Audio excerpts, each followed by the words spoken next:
Madame, Messieurs, nous sommes très heureux de vous retrouver dans le cadre de cette émission Vers Info.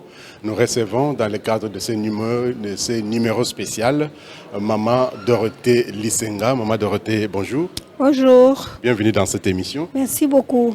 Maman Lisenga est donc la coordonnatrice de la CEFLED. La CEFLED, c'est la coalition des femmes leaders dans l'environnement et le développement durable. Maman Dorothée, comment se porte d'abord la CEFLED? Merci beaucoup. La CEFLED se porte bien. Nous sommes là dans les questions qui concernent les plaidoyers des communautés locales et peuples autochtones sur les questions qui concernent l'accès à la terre. Et nous sommes là dans la réformulation de la loi foncière, la loi dite Bakajika, pour que les femmes aient accès à la terre. Et avec ça, la politique a été déjà mise en place, promulguée par le président de la République, et où nous avons gagné le pari. C'est-à-dire dans la loi, il y a 3 articles consacrés pour les questions qui concernent l'accès de la femme à la terre. Outre cette mesure, nous avons aussi les questions des peuples autochtones, avec les questions d'expropriation des terres, land grabbing, et pour cause d'utilité publique et pour les assaillants, les questions des conflits armés dans les milieux autochtones, et c'est là où nous travaillons. Ajouter à ça la politique agricole, les questions qui concernent l'aménagement du territoire, c'est là où nous en sommes, et les questions des droits des défenseurs de l'environnement. Tout ça, c'est dans les paquets.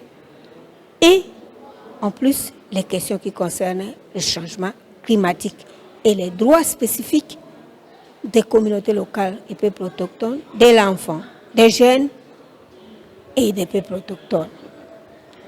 Alors, Maman Dorothée, vous avez évoqué la loi. Les populations autochtones, peuples autochtones, pygmées ont été dotés d'une loi spécifique.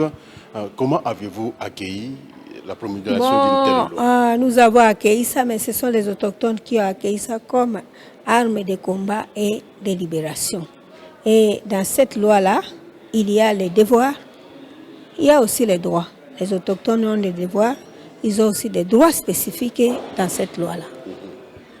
Alors, Maman Dorothée, le 9 août de chaque année, le monde célèbre la journée internationale des peuples autochtones. Une journée dédiée aux peuples autochtones. Est-ce que c'est une réussite, c'est un combat gagné ou c'est comment? Bon, vous voyez, l'ONU a décrété plusieurs journées. Il y a la journée de la lèpre, la journée de la tuberculose. Et pour aller un peu entre nos pieds, il y a la journée de la femme.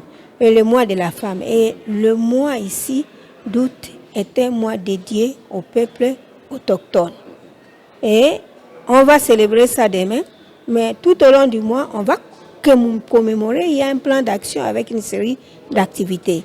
Et le thème circonscrit à cet effet est les peuples autochtones en situation d'isolement volontaire ou de premier contact. Vous voyez, si j'ai évoqué la loi foncière, c'est parce que dans la loi foncière, il y a les typologies de terres.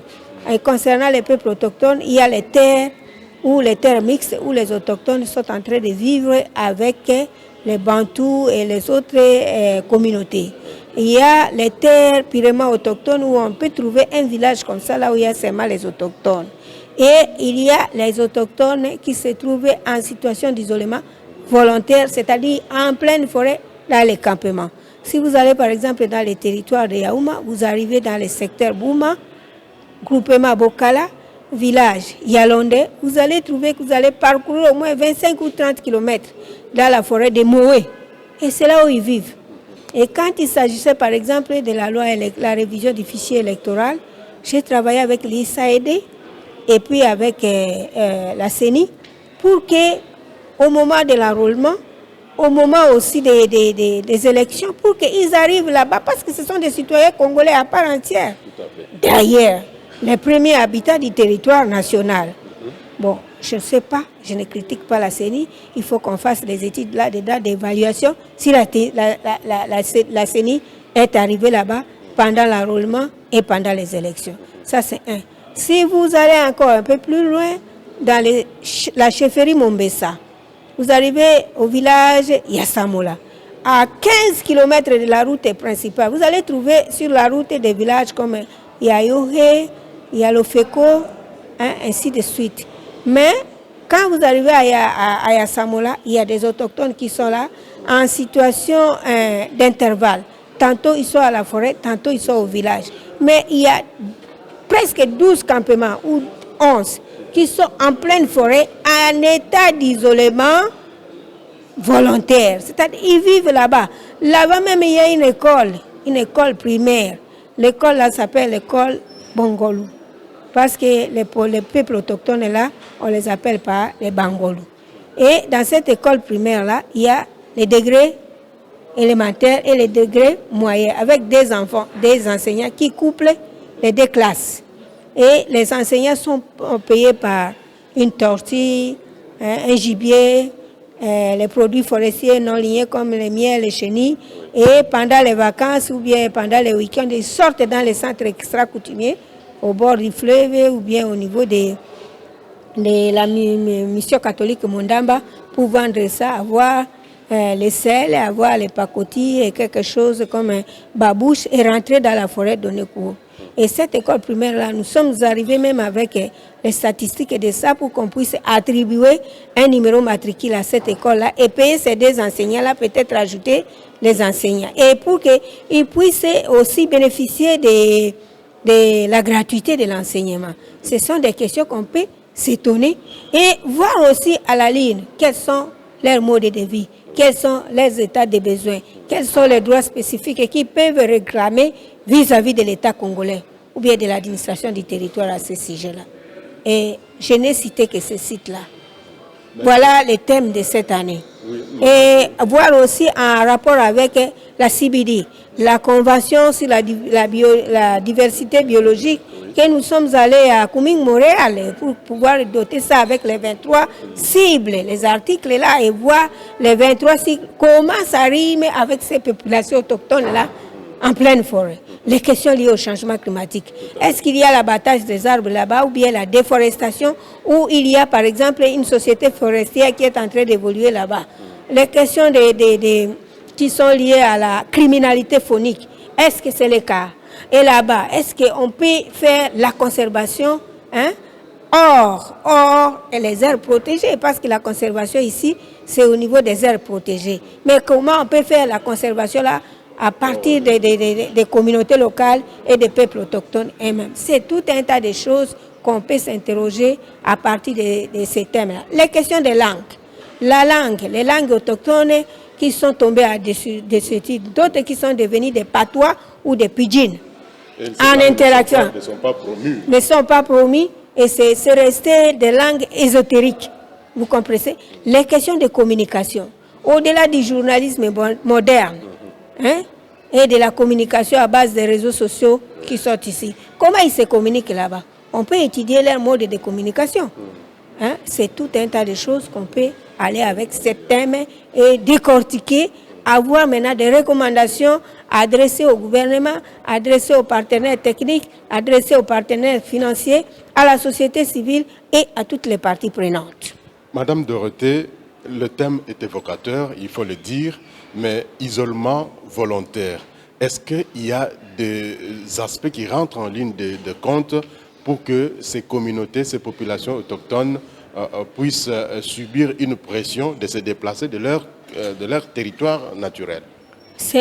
Moi, je pense que ça ne vaut pas la peine. L'homme est le type de son milieu ambiant. Okay.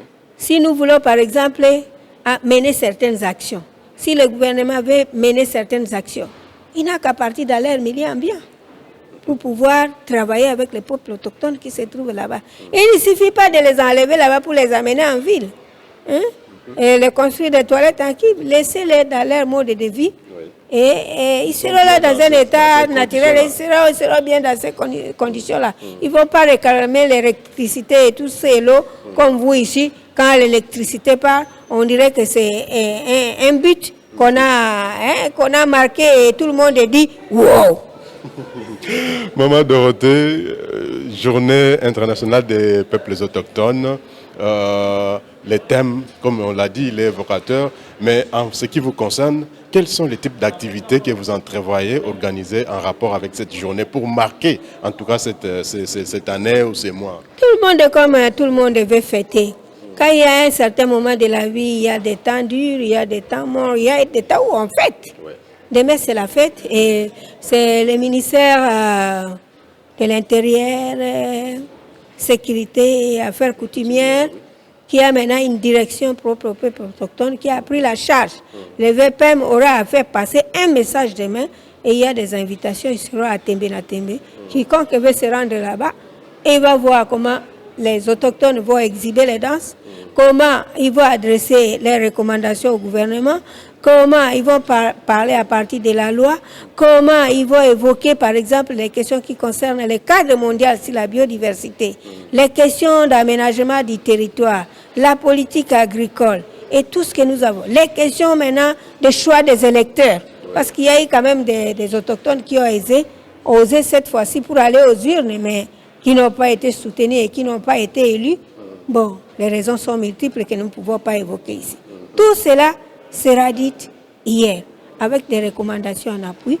Et ils ne sont pas les fils ou les filles des parents pauvres, ils sont les fils de l'État congolais.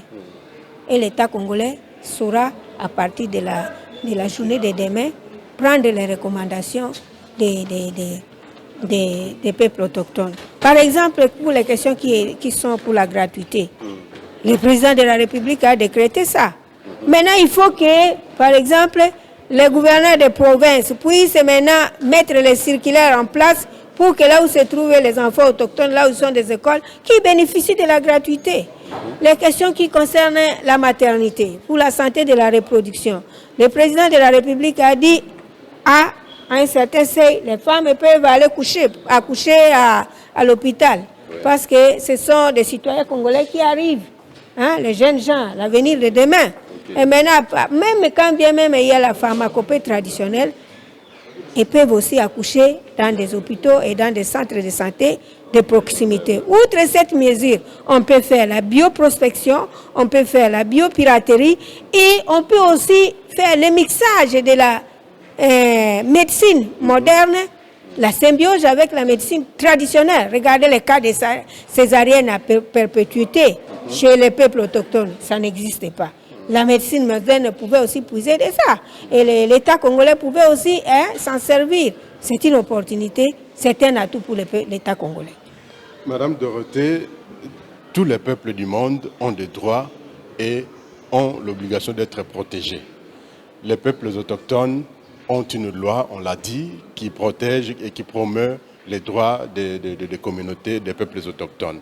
Est-ce que aujourd'hui, les peuples autochtones se sentent dans leur assiette, si on peut dire ainsi, par rapport à la protection et à la promotion de leurs droits? Il y a des avancées significatives. Vous voyez, la loi numéro 22, la loi portant protection et promotion des peuples autochtones est là, signée, promulguée par le président de la République, inscrit dans le journal officiel.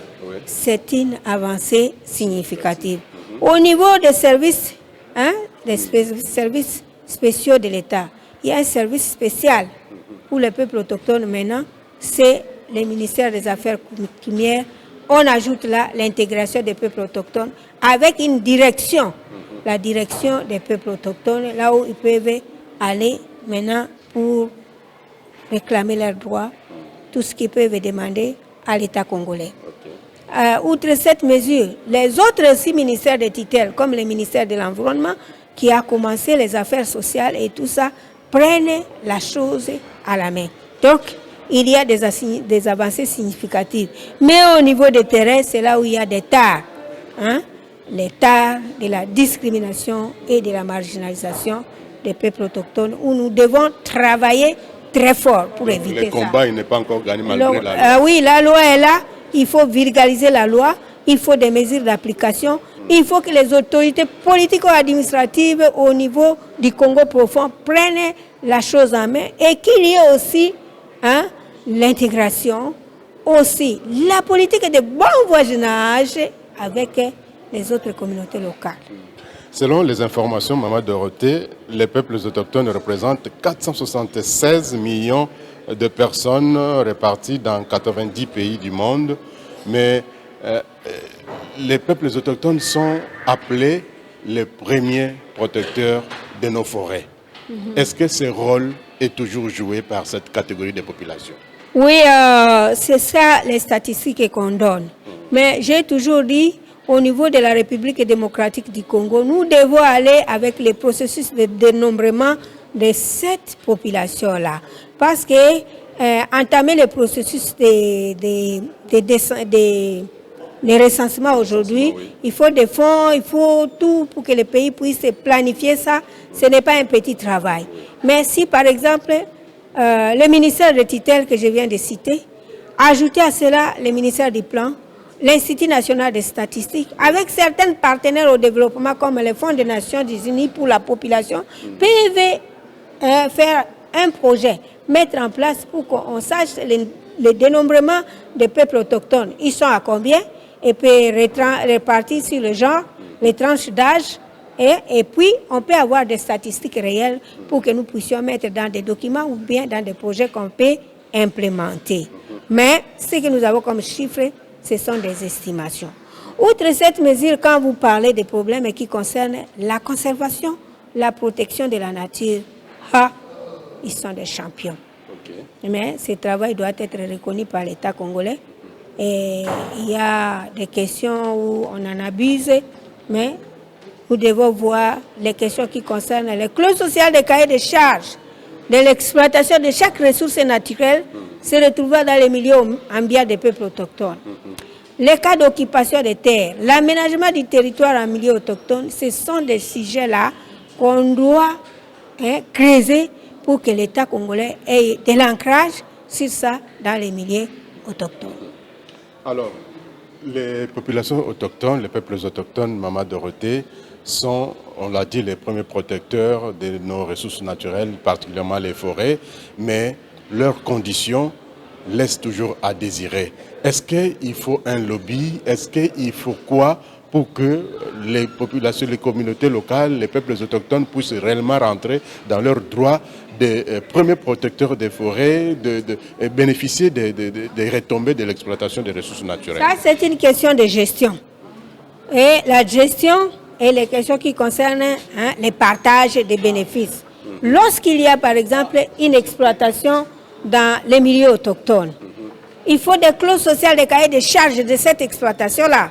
Et je loue les initiatives du ministère de l'Environnement. Il y a 3 outils juridiques qu'il a mis en place. Du temps des ministres Indundu Bonongue, il y avait l'arrêté 023 et 028 portant clause sociale des cahiers de charges de l'exploitation forestière. Ajouter à cela les clips, les consentements libres, préalables et informés à ces communautés-là lorsqu'il s'agit d'une exploitation quelconque ou bien attribution des ressources naturelles. Et que les peuples autochtones ou les communautés locales puissent avoir des retombées de cette exploitation-là moyennant des règles fixées et des accords sur ça. S'il s'agit par exemple de l'exploitation forestière, il faut qu'on se le dise. Qu'est-ce qu'on va exploiter? C'est Afromosia, c'est l'Ifake, c'est Wenge, c'est Tola. Mais quand on transgresse ça, il faut un avenant au contrat. Vous voyez? Et dans tout ça, quand on abat ces arbres-là, où est-ce que ça part? Et quels sont les bénéfices qui tombent en termes de PIB, des produits intérieurs bruts par habitant ou bien par la communauté au niveau des peuples autochtones? Ce sont des questions qu'il faut élucider. Et la loi est élucidée. Lorsque le ministre Ami Ambato est arrivé, il a pris les 2 outils, il les a fusionnés pour que ça arrive au niveau de l'arrêté 072. Et les 3 outils ont été mis dans les langues nationales pour qu'on puisse comprendre. Lorsqu'il y a un partenaire, une compagnie qui veut l'exploiter, c'est ça la loi qu'on lui donne. Et il doit maintenant voir les communautés pour qu'on puisse avoir les clips. Et dans ces clips-là, qu'il y ait des retombées pour les communautés. Ce qui n'est pas le cas. L'exploitation minière, l'exploitation forestière et d'autres ressources naturelles nous devons regarder ça. Maman Dorothée, le monde célèbre la journée internationale des peuples autochtones. La République démocratique du Congo, nous le savons, regorge également cette catégorie de population dans sa diversité, dans sa subdivision. de quoi sera fait la journée mondiale ou internationale des peuples autochtones dans les années à venir? Dans les années à venir, souvent, c'est l'ONU qui fixe un thème. C'est comme on le fait avec la journée internationale de la femme.